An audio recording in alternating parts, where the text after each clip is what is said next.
Assalamualaikum ayah bunda di channel Cerita Rakyat. Setiap kehidupan pasti ada ujian. Pergi ke pasar beli ketupat, jangan lupa sambil tersenyum manis. Kalau hidup penuh luka dan sempat, tetap semangat, jangan menangis.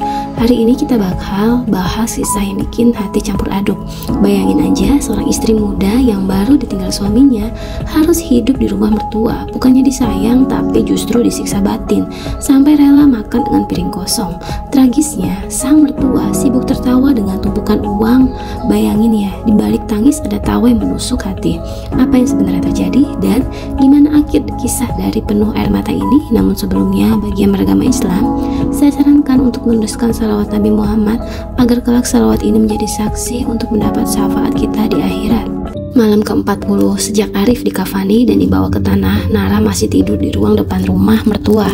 Kasur tipisnya dilipat tiap hari dan diselipkan di balik lemari tua. Seolah-olah keberadaannya pun sementara. Jam dinding berdetik pelan, suara ayam tetangga menyahut jauh, dan dari arah dapur tercium bau air rebusan tanpa bumbu. Nara menelan ludah. Perutnya sudah lama tidak mengenal rasa kenyang, sejak lelaki yang dicintainya pergi mendadak karena serangan di dada. Nara tidak punya tempat pulang. Kontrakan kecilnya dipegang pemilik rumah untuk disewakan lagi.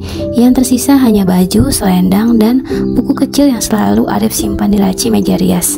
Sebuah buku tabungan bersama yang dulu mereka isi diam-diam untuk masa depan. Arif menamainya kotak angan-angan. Nara menyebutnya jauh di tengah ombak. Ibu Sari, ibu mertua, adalah perempuan yang dibentuk oleh usia dan kesialan panjang. Wajahnya cekung, bibirnya kerap seperti digunting tajam, dan kata-katanya dingin. Dia menyalahkan musim pada keriput, menyalahkan kemiskinan pada nasib, lalu menyalahkan duka pada menantu yang belum sempat memberinya cucu. Pagi itu, seperti biasa, ia menaruh satu mangkuk air tajin di meja. Bubur. Itu bukan bubur, bukan nasi, hanya sisa rebusan beras yang tipis. Ia mendorong mangkuk itu, memandang Nara sekilas. Makan kalau mau, jangan berharap lebih, beras tinggal segenggam. Nara mengangguk, mengeraskan tenggorokannya agar suara terima kasihnya tidak pecah. Ia meneguk tajin pelan, merasakan getir yang tertinggal di ujung lidah. Di luar, Mbak Rini tetangga yang suka membawakan berita berdiri di pagar dan melambai kecil. Nara tersenyum kembali, lalu menyapu halaman, mencuci piring yang tidak pernah menumpuk karena mereka jarang dipakai, dan menjemur kain dapur yang selalu basah karena uap rebusan. Selama 3 minggu pertama, Nara menahan. Ia pikir mungkin rasa sedih itu bagian dari ruatan. Mungkin Bu Sari butuh waktu. Ia ingat Arif pernah berkata, "Ibu aku tuh keras karena hidup menekannya terlalu lama. Jadi sabarilah, Nar." Tapi waktu berjalan dan tidak ada yang berubah kecuali suara perut yang makin rajin berteriak. Nara mencari kerja, tapi masa berkabung dan baju hitam yang terus ia pakai membuat para pemilik warung ragu memberi kesempatan. Katanya belum waktunya kamu tertawa di belakang meja kasir. Pada malam yang lagi-lagi sepi, Nara membuka laci meja rias peninggalan Arif. Laci itu selalu berderit seperti mengeluh. Di sebuah susunan baju koko yang dilipat rapi, tergeletak buku tabungan biru. Arif pernah meletakkannya di lapak tangan Nira, menatap mata istrinya lama-lama. "Kalau ada apa-apa sama aku, jangan jadi batu yang tenggelam, jadilah perahu." Pesannya, ini adalah perahumu. Sejak Arif pergi, Nara tidak berani menyentuh perahu itu. Malu rasanya, seolah ia mencuri dari janji. Tapi malam itu, ketika perutnya sibuk menggambar angin dengan suara parau, ia mengalah. Ia membuka buku, menelusuri angka-angka yang berbaris seperti tiang listrik di jalan. Jumlahnya tidak besar dalam ukuran orang kaya, tapi bagi Nara jumlah itu adalah siang yang tidak bisa lagi diselimuti mendung. Di halaman belakang, Nara mendengar suara gaduh. 2 lelaki yang tidak dikenalnya berdiri di pintu dapur, berbicara dengan Bu Sari. Nada mereka kasar. Kata mereka, hutang almarhum suami Bu Sari belum lunas, bunganya bertambah. Bu Sari mencoba menahan pintu dengan tubuhnya yang kecil. "Belum ada uang," katanya, "anakku baru saja meninggal." Lelaki itu tertawa miring. "Yang meninggal bukan hutangnya." Pintu tertutup keras. 2 laki-laki itu pergi sambil mengumpat. Nara gemetar, bukan karena takut pada mereka, tetapi pada kenyataan yang baru. Tiba-tiba ia paham kenapa dapur selalu sunyi. Bukan karena kebencian semata, mungkin juga karena ketakutan yang membungkam tangan dari menanak nasi. Malam itu Nara duduk di lantai menatap buku tabungan Arif. bisiknya dalam hati. Ajari aku jadi perahu yang benar ya. Ia mengambil keputusan seperti seorang yang nyalakan lampu di kamar gelap. Esok pagi ia akan ke bank. Ia tidak akan memakan 1 rupiah pun untuk dirinya. Bukan dulu, ia akan menutup luka yang dilakukan orang lain pada ibu yang melukainya. Pagi berikutnya, Bu Sari menatapnya lama ketika Nara hendak keluar. Mau kemana? Tanyanya. Cari beras, Bu, jawab Nara. Biar kita masak sayur bening, biar tubuh gak lemes. Ibu Sari menyahut. Nara melangkah keluar, menahan debar. Di ujung gang, ia bertemu Mbak Rini. Mau ke pasar, Nara bonceng aku, tawar Rini, mendapatkan selendang. Nara mengangguk memeluk erat punggung motor butut itu. Sementara di tangannya buku tabungan disembunyikan di balik kardigan. Jalanan pagi setelah hujan seperti selokan yang baru dibersihkan. Bau tanah basah naik, menyapu rambut Nara. Di tengah gemericik itu, ia mendengar suaranya sendiri. Pelan namun tegas, ia tidak akan biarkan kelaparan lagi. Ia tidak akan membiarkan rumah itu dijadikan panggung pemalak. Ia telah memegang jauh dan menemukan arah. Di bank nanti, ia akan mulai dengan sedikit. Mungkin cukup untuk melunasi cicilan yang mendesak. Mungkin juga cukup untuk membeli 2 kilogram beras agar tidak ada lagi mangkuk tajin menjadi sarapan. Saat motor berhenti di lampu merah, Nara mengangkat wajah ke langit yang mulai biru. Ia merasa Arif ada di sana, diam-diam mengangguk. Perahu, katanya dulu. Jadilah perahu, dan Nara dengan tangan gemetar dan dada yang digenangi tekad memilih mendayung. Bank itu tidak besar, tapi di dalamnya dingin seperti lembaran besi. Nara mengambil nomor antrian, duduk di kursi plastik, dan menatap layar televisi kecil yang memutar iklan kredit. Di tasnya, buku tabungan terasa berat seperti batu karang. Ketika nomor dipanggil, Nara melangkah dengan segenap keberanian yang ia punya. Selamat pagi, Bu, sapa petugas. Ada yang bisa saya bantu? Nara menaruh buku di meja. Saya ingin menarik sebagian. Petugas memeriksa data, mengetik, dan mengangkat alis. Sudah lama tidak ada transaksi ya, tapi ada setoran otomatis yang masuk bulan lalu. Deposito kecil yang jatuh tempo. Nara tertegun. Arif pikirnya. Selalu Arif yang merencanakan hal lebih jauh dari jangkauan matanya. Selembar formulir didorong ke arahnya. Tangan Nara bergetar ketika menulis jumlah yang akan diambil. Ia memilih angka yang membuat tenggorokannya lega tanpa membuat hatinya merasa puas. Cukup untuk menutup pintu yang dipukul-pukul orang kemarin. Cukup untuk menyisakan napas pada angka yang tertinggal. Keluar dari bank, Nara tidak langsung pulang. Ia menyusuri pasar, membeli 2 kilo beras, sekantung bayam, seikat daun kelor, dan beberapa potong tempe. Di warung bumbu, ia membeli garam, bawang, cabai. Hal-hal sederhana yang rasanya seperti memegang kembali kendali atas hari. Ia mengatur belanjaan di keranjang, lalu menuju kios kecil di ujung pasar, tempat seorang kenalan lama bekerja sebagai penjahit sekaligus tempat persewaan kamar. Masih ada kamar yang kosong, Teh? Nara bertanya. Lelaki itu menatap Nara dan menggeleng pelan. Ada apa? Kau kan tinggal di rumah ibumu. Maksudku ibu mertuamu. Nara tersenyum. Saya tidak akan pindah, hanya butuh cadangan. Kalau suatu hari saya perlu tempat untuk menyimpan bahan makanan atau mengungsi sementara. Lelaki itu terharu tanpa tahu kenapa. Ia memberi kunci cadangan. Kalau hanya untuk simpan beras dan bumbu tidak usah bayar dulu, katanya. Kamu boleh gunakan lemari kosong di belakang. Nara mengangguk. Berterima kasih. Ia menyimpan sebagiannya di sana, lalu membawa sisanya pulang. Di pintu gang, ia bertemu 2 lelaki yang kemarin datang menagih. Mereka berhenti menatap Nara lalu tertawa. Belanja banyak, sindirnya salah satu. Dapat rezeki dari mana, Mbak? Nara memeluk tasnya. Dari Allah yang tidak pernah menutup pintu rezeki. Lelaki itu menengus, mungkin karena tidak menemukan jawaban yang ia harapkan. Mereka berlalu. Nara menahan napas dan baru setelah langkah mereka menghilang. Di rumah, Bu Sari duduk di kursi panjang dengan tatapan lelah. Ketika melihat beras dan bumbu, wajahnya tegang, seperti orang yang baru saja ditampar logam dingin. Dari mana kamu dapat itu? Tanyanya. Dari hasil menjual 2 baju pesta, jawab Nara pelan. Ia tidak ingin menyebut tabungan, namun nama itu terlalu suci dalam kamusnya dan terlalu beracun di telinga orang yang salah paham. Saya akan memasak sayur bening, boleh? Bu Sari tidak menjawab. Tapi ia tidak ingin melarang ketika Nara berjalan ke dapur, menyalakan kompor, menumis bawang. Bau harum mengelinding keluar, memanjat ke langit-langit dan menyusup ke kamar-kamar yang selama ini hanya diisi dingin. Nara tidak memasak banyak, hanya cukup untuk 2 mangkuk. Ia meletakkan satu di depan Ibu Sari dan satu di lantai dapur untuk dirinya. "Silakan Bu." Ibu Sari menatap mangkuk itu lama. Sesuatu yang bergerak dari matanya, sesuatu yang keras dan rapuh bersamaan. Ia mendorong mangkuk itu pelan ke arah Nara. "Makan kau saja, aku sudah kenyang air." Nara menahan diri. Ia memindahkan setengah mangkuk ke piringnya, lalu mendorong sambil sisanya. "Kita makan bareng ya Bu, biar panasnya turun di mulut yang sama." Mereka makan dengan sunyi dan berubah bentuk. Bukan lagi sunyi penghukuman, tetapi sunyi yang canggung dari 2 perempuan yang kehilangan cara berbicara selain lewat sendok mereka. Selain itu, Nara mencuci piring, menjemur pakaian dan kain dapur, lalu pergi sebentar menemui Mbak Rini. Ia menitipkan amplop kecil pada Mbak Rini yang kenal dengan salah satu penagih. "Tolong Bang," pinta Nara, "bayarkan ini atas nama orang tak dikenal. Jangan sebut siapapun, cukup bilang ada yang peduli." Suami Rini, seorang pria yang pernah dihambat hutang di masa lalunya, mengangguk paham. Ia tahu kadang yang paling mahal dari uang adalah menjaga wajah yang diberi. Malamnya, sesuatu yang tidak diinginkan datang. Kakak ipar Nara, Intan, mengetuk pintu keras-keras. Intan adalah petir yang berjalan.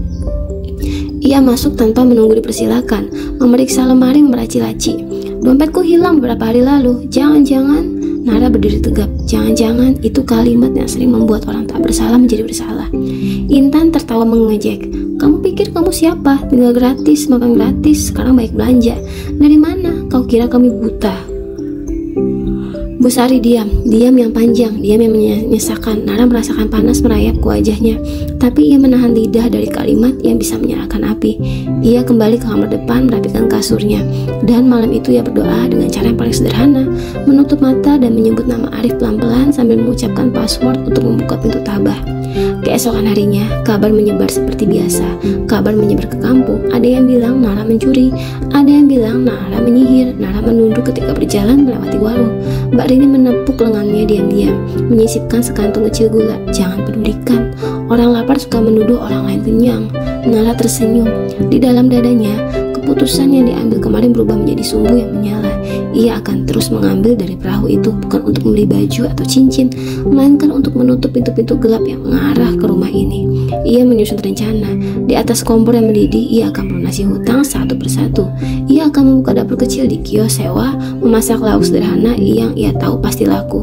Ia akan bawa makanan pulang 2 piring setiap malam, satu untuk mulut yang pernah berkata pedas, satu untuk mulutnya sendiri. Dan bila banyak mulut gak percaya, biarlah nanti waktu yang menjelaskan. Ia hanya perlu bertahan cukup lama sampai suara menuduh kehilangan penonton. Hari ke-7 sejak Nara mulai menggerakkan perahunya, Intan kembali datang. Kali ini membawa 2 paman dan seorang tetangga yang senang menjadi juru saksi. Mereka berkumpul di ruang tengah, meja bundar panggung. Bu Sari duduk di ujung, wajahnya seperti batu di dasar sumur. "Kami hanya ingin jelas," kata salah satu paman. "Arif menabung untuk rumah ini, sekarang Arif tiada. Kamu hidup dari apa?"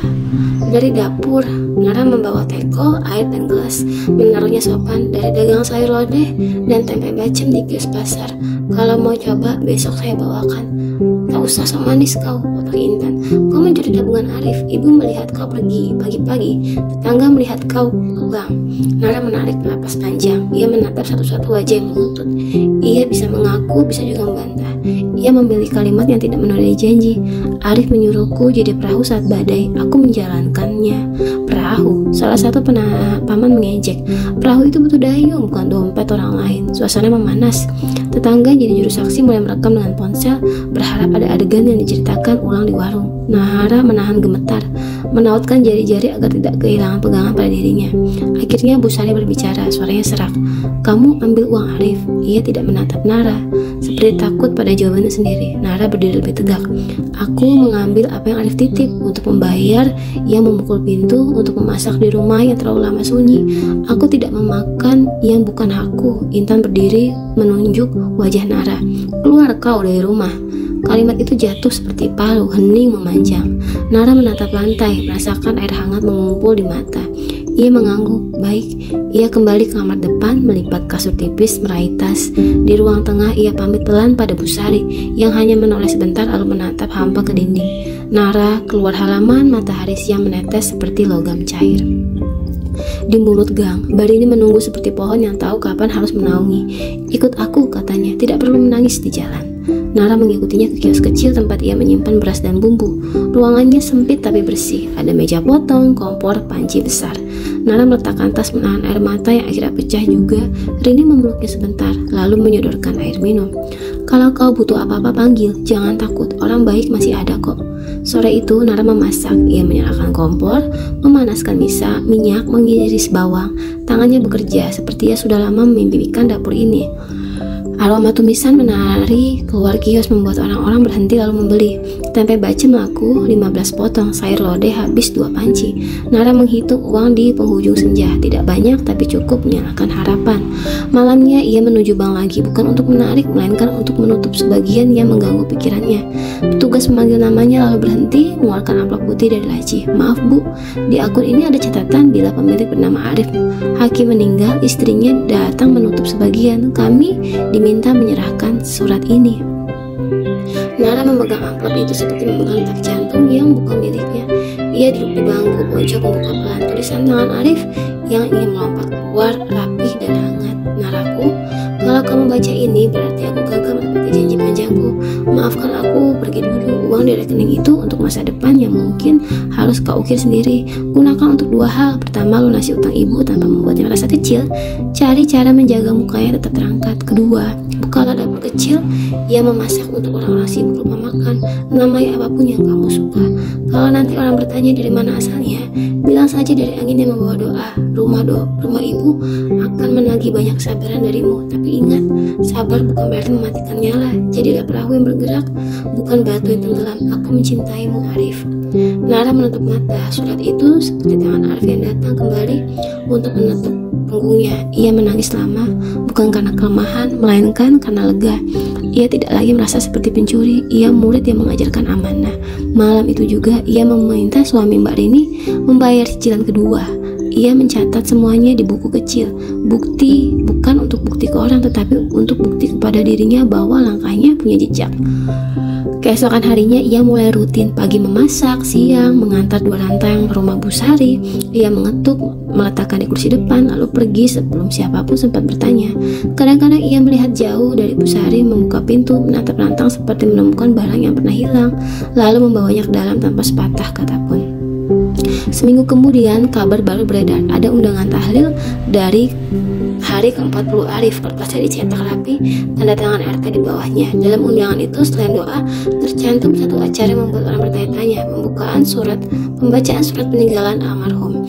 Orang-orang kampung suka hal-hal seperti ini. Mereka datang bukan hanya untuk doa, tapi untuk kisah yang bisa mereka punya di warung esoknya. Nara datang dengan jilbab sederhana dan wajah yang tenang. Ia duduk baris paling belakang, menatap punggung busur yang kurus. Setelah doa, Pak RT berdiri lalu mempersilahkan seorang laki-laki bersetelan rapi maju. "Ini Pak Raka, pengacara yang menangani beberapa urusan almarhum."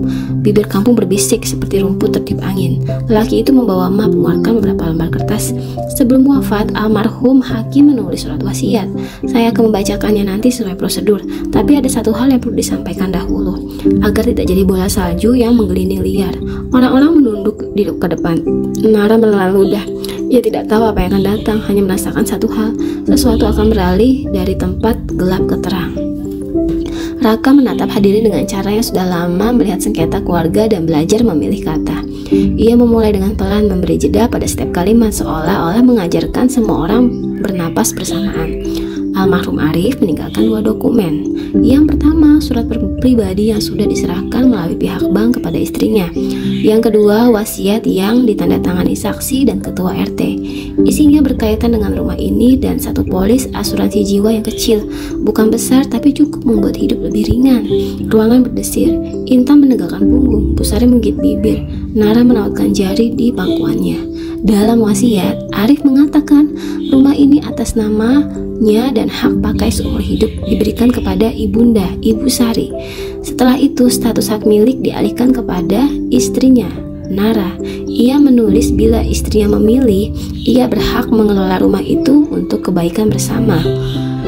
Suara ramai meledak kecil, tidak sepenuhnya karena angka, karena lebih Karena kejutan yang meruntuhkan dugaan, Intan berdiri. Gak adil, suaranya tinggi. Kami anak kandung, kenapa menantu yang dipilih? Dia bahkan baru di rumah ini setelah Arif mati. Raka menatap tenang. Anda boleh tidak setuju, Mbak, tapi ini dokumen sah. Almarhum berhak mengatur aset atas namanya. Selain itu ada polis asuransi jiwa yang ditunjuk penerimanya bukan istri, bukan saudara, melainkan ibu kandung, Ibu Sari. Kali ini ruangan benar-benar hening. Orang-orang mengerjap. Nara merasakan udara menekan bahunya lalu melayang. Ia menoleh ke arah Bu Sari. Wajah ibu mertua itu pucat, matanya basah, seperti seseorang yang diguyur air saat tidur. Ia menatap Raka, lalu Nara, lalu Raka lagi. Jadi aku dapat uang. Suaranya kecil di mulut yang biasa tegas. Raka mengangguk. Bukan banyak, Bu, tapi cukup untuk melunasi sisa hutang dan hidup bersama berapa bulan ke depan. Intan menoleh cepat. Berarti selesai urusan. Nara tidak perlu lagi tinggal di sini. Rumah hak ibu dulu kan? Raka menghela napas. Hak pakai seumur hidup di tangan ibu, betul. Tapi pemilik yang ditunjuk setelahnya adalah Nara. Itu pilihan almarhum, dan hak pakai bukan hak mengusir. Itu rumah yang bisa dipakai bersama-sama ibu hidup. Semua mata beralih ke Bu Sari. Wajahnya berubah-ubah, seperti layar menampilkan cuaca. Lalu sesuai patah di suaranya, ia menutup wajah dengan kerudung, baunya bergetar. Tangis itu bukan tangis marah, itu tangis orang yang menahan terlalu lama. Aku tidak berniat mengusirmu, Nar, kata tiba-tiba. Ia menurunkan kerudung, menatap Nara. Aku malu, aku takut orang tahu aku miskin. Aku takut penagih datang lagi. Aku takut nasi yang kumasak tidak cukup. Maka aku biarkan kau kenyang terakhir. Ternyata itu membuatmu lapar duluan. Nara mendekat, menunduk depan Ibu Sari. Maafkan aku, Ibu. Ia selalu membuat Ibu merasa terancam. Aku mengambil uang Arif bukan untuk berlebih. Aku mengikuti pesannya. Hutang Ibu sudah dicicil 2 kali. Besok akan kulunasi dengan sisa yang ada. Dan aku membuka dapur kecil. Kalau Ibu mau, pimpinlah dapur itu. Namanya dapur Arif. Biar doa orang yang makan naik untuknya. Orang-orang menoleh bersamaan, seperti menyaksikan adegan yang tidak pernah mereka sangka. Intan kehilangan kata. Paman-paman melirik satu sama lain, kebingungan, kehilangan lawan untuk marah. Pak RT menyingkap keringat, senang karena pertemuan yang berpotensi meledak mendadak padam dengan cara yang tidak menghinakan siapapun. Raka mengeluarkan selembar cek dari map dan menyerahkan kepada Bu Sri. Ini pencairan polis, simpan baik-baik ya, Bu. Kalau perlu saya bantu atur agar tidak diambil sekaligus. Ibu Sari mengambil cek itu dengan tangan gemetar. Ia menatap Nara lama-lama, lalu melakukan sesuatu yang membuat semua orang di ruangan itu merasakan sejenis lega yang asing. Ia berdiri menengguh Nara di dalam pelukan. Pelukan itu kaku berapa detik, lalu melembut seperti kain yang direndam air hangat. Maafkan aku, kata Ibu Sari lirih. Kau lapar karena aku menutup mata pada lambung yang mungkin masih bisa dibuka. Kau tinggal di rumahku, tapi aku menutup pintunya. Mulai sekarang kau tinggal di rumahmu sendiri dan pintunya terbuka. Nara mengangguk pelan. Air matanya mengalir tanpa malu. Ia merasakan beban di punggungnya turun. Bukan karena uang, tapi karena kalimat yang akhirnya menemukan mulut yang seharusnya mengucapkan. Ketika pelukan itu berakhir dan oleh mulai bergerak, memberi selamat entah pada siapa. Mungkin atas keberanian memilih tidak saling melukai. Esok paginya dapur Arif dibuka. Tak ada spanduk besar, hanya papan kecil dari kayu bekas yang ditulis tangan bergantung pada paku yang menahan. Tugasnya dengan setia, Nara memasak sayur bening, tumis kangkung, tempe bacem, dan telur balado. Bu Sari berdiri di samping memegang buku catatan, mencatat siapa saja yang datang. Mbak Dini membantu mengaduk, aroma sedap mengalir ke gang mengundang orang mampir. Siang itu, 2 lelaki penagih kembali datang. Mereka basuk dengan langkah siap bertanding, tetapi keluar dengan wajah bingung. Tangan memegang kwitansi lunas dan sepiring tempe bacem. Di halaman, Intan berdiri sebentar memperhatikan orang-orang makan dengan tertib. Ia mendekat pada Nara, menaruh uang ke kotak amal kecil di pojok. Maaf, kata pendek. Tatapannya menolak bertemu mata siapapun. Aku terlalu cepat menuduh. Nara mengangguk. Semua orang bisa lapar, termasuk lapar pengertian. Mengejar sore, ketika panci-panci mulai kosong, Paraka datang membawa satu kabar terakhir yang selayaknya menjadi kilau kecil di permukaan air tenang. Ini tambahan yang luput kemarin, ujarnya menyerah kopian surat di map. Arif juga menulis satu baris yang kau mungkin perlu tahu, Bu Sri. Nara membiarkan Bu Sri membuka. Huruf-hurufnya menari. Suara Arif melintas seperti angin. Kalau ibu suatu hari merasa sendirian, ingatlah aku menitipkan teman pada ibu, bukan menantu. Namanya Nara. Ia tangguh tapi tetap perlu di rumah. Jadilah rumah untuknya ya, Bu, seperti dulu ibu pernah jadi rumah untukku. Ibu Sari menutup surat itu, bibirnya bergetar. Anakku itu selalu tahu cara menutup pintu angin, gumamnya. Lalu ia menatap Nara dan ada cahaya berbeda di matanya. Bukan sinar yang lahir dari kemenangan, melainkan dari persetujuan. Menjelang maghrib, langit di atas gang berwarna orange. Orang-orang pulang membawa kenyang dan cerita. Di depan pintu rumah, papan kayu kecil bergoyang dan tertiup angin menampilkan tulisan yang sederhana. Dapur Arif, rumah untuk yang lapar. Tak ada sorak-sorai, tak ada kembang api, hanya bunyi detik jantung yang kali ini terasa seperti musik di rumah yang dulu sunyi dan piringnya kosong. Kini dapur menyala, tak ada lagi mangkuk air tajin menjadi sarapan. Yang ada nasi hangat, ada sayur, ada tempe, ada tawa kecil yang masih kaku, tapi mau belajar. Dan itu lebih dari cukup untuk sebuah akhir yang tak terduga.